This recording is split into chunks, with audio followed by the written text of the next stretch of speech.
So, hello everyone. I'm Eljaboom. I've been in the space around 11 years now. I look 20, but I'm 40. Today, of course, maybe if some of you are new to Web3 or maybe been in this industry for some time, you hear today meme tokens, you hear NFTs, you hear things like that. But there are so many top quality projects that I personally been involved and also invested in, and they are the real deep end for telecom, and we don't see these projects enough in Web3. Today I have my good friend Alan, which he will tell us who's Alan and what is your experience and what is World Mobile Token. Thank you, Elja. Good to be here. So my name is Alan Omnet. I'm Chief Operating Officer, co-founder of World Mobile.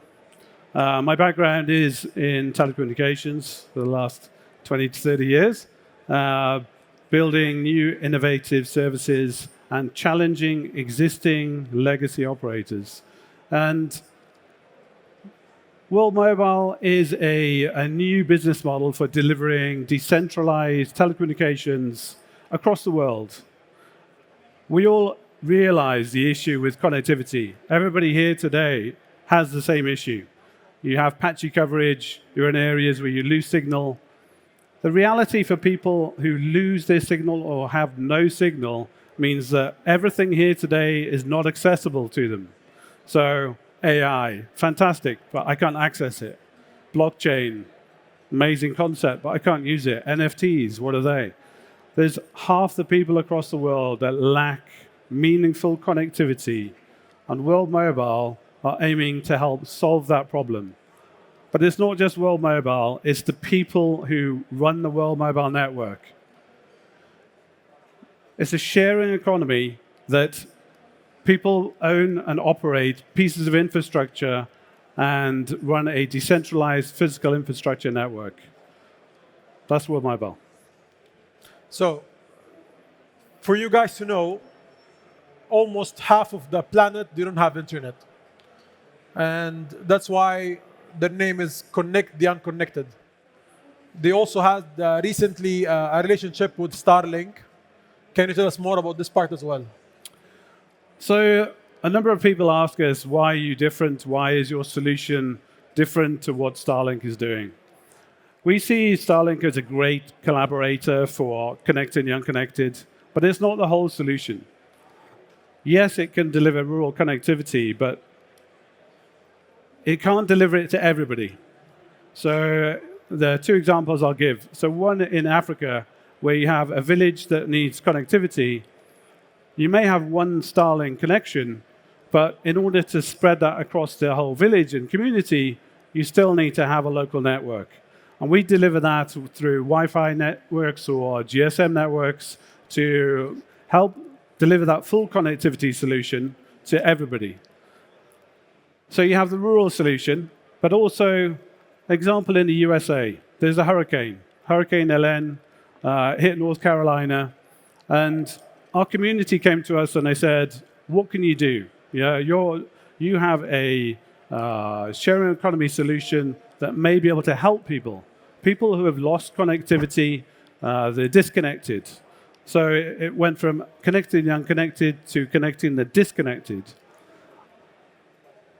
Our community ambassadors came to us and they said, what can we do? We pulled a team together, and within 48 hours, we had mobilized a team to go and deliver the GSM-based nodes, along with Starlink to remote communities. And within half an hour of actually landing, we were able to deliver connectivity to the area.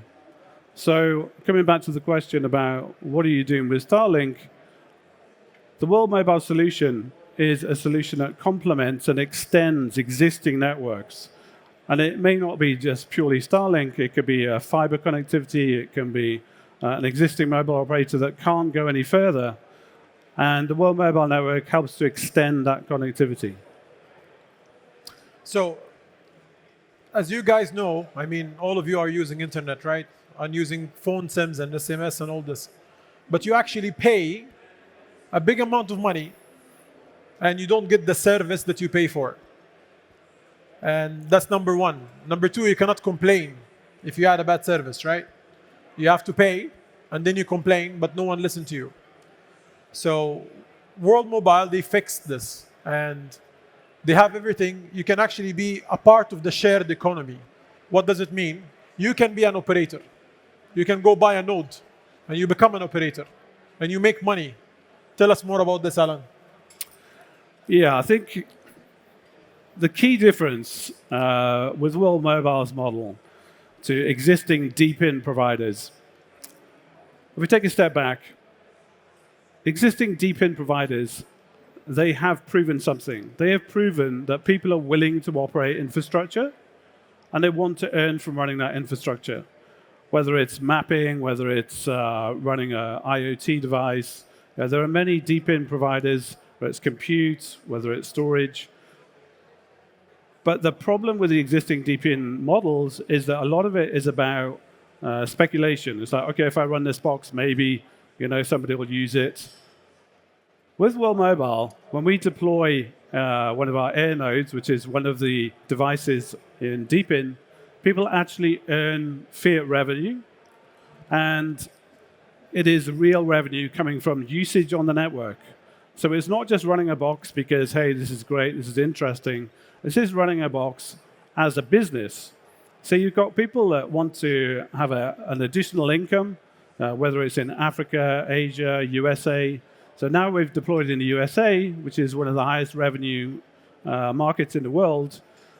Interestingly, connectivity is an issue also in the USA. 30% of landmass has no coverage. 10% of the population lacks connectivity. And what we found is that people want to be involved and run a piece of infrastructure and run an additional business, which is real. It's a real-world utility. It's a real-world solution to people's problems. So also, today World Mobile, as the token side, it's been deployed in many chains, right? Base, Ethereum, Cardano, BNB chain. But before we go about the new chain for World Mobile and what is the use of it, there is also a big relationship between Cardano founder, support from the Cardano founder and the Cardano ecosystem. They are one of the big supporters of our system, let's say World Mobile. So what is the value being added? How is like if I'm going to buy a node today, let's say in Ethereum or on Base or another chain, does it make a difference? How it's happening? How can I choose the countries? Because not every country can make me the best ROI as a node operator, right? How can you select this? There is a map, things like that. Okay, so if we look at World Mobile token is the utility token at the heart of the network. So every transaction, every time somebody makes a phone call, every time somebody connects to the internet, every action that you perform on the World Mobile network, which now has over 500,000 users today, daily active users, utilizes a World Mobile token. So how did we choose where to put the World Mobile token at the beginning?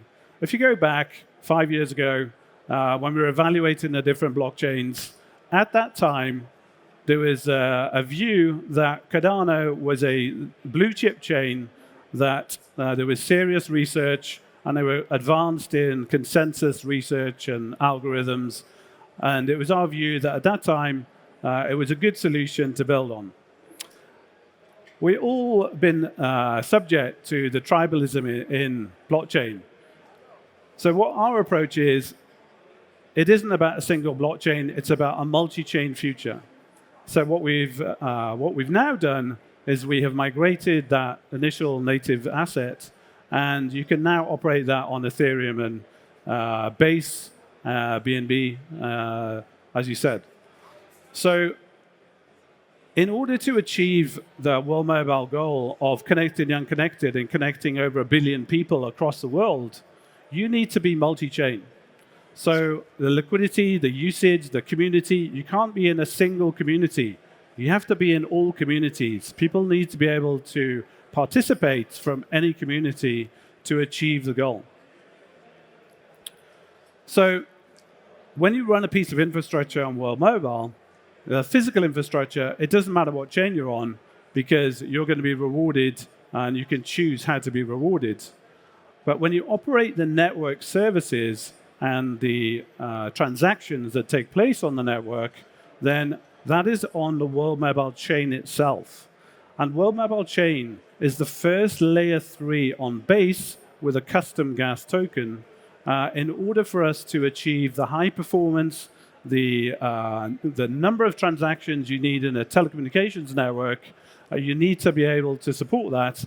And on the existing layer 1s, that scalability and performance is not yet there. So that's why we've taken that approach. So now also, soon you guys going to have your own chain, right? Which is Exactly, a layer 3 under the base. Yeah, currently it's in testnet, and yeah. The question is now, if we have our audience here are building projects, why would I come to World Mobile chain, which is a layer 3 under base? What am I going to get?